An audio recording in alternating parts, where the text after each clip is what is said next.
When our hearts are wounded, we set about, whether consciously or unconsciously, building fortresses around them in order to protect them, in order to keep them safe from being further hurt.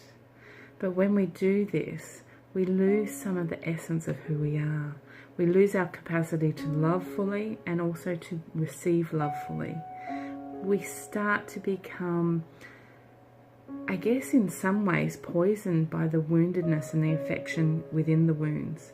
We become fearful, our sense of self becomes less, we become insecure, anxious, and our self-worth is impacted.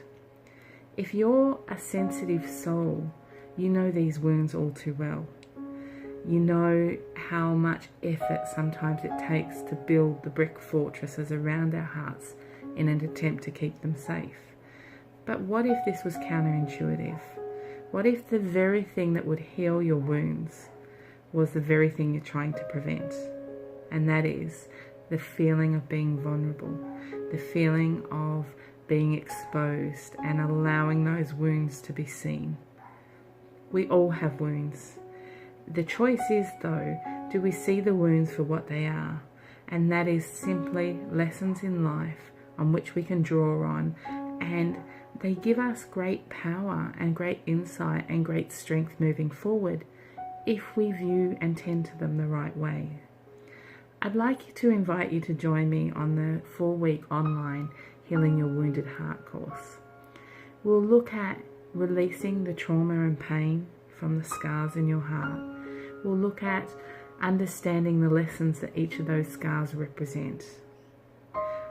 I'll show you how to become the self-healer of your own heart so that you don't have to build fortresses around it. You don't have to spend all this energy trying to keep people out or trying not to be hurt. And finally, I'll help you to reclaim your sense of self, your soul self, the essence of who you are. It's time that we stop spending so much energy tending to the wounds of the past, and we get on about the business of living more fully and wholly in the future. So if you'd like to join me on this journey, I'd love to participate with you. I'd love to show you the resources, the tools, and just hold space for you to heal, to reclaim, and to become whole. I look forward to seeing you. The details are below. Take care.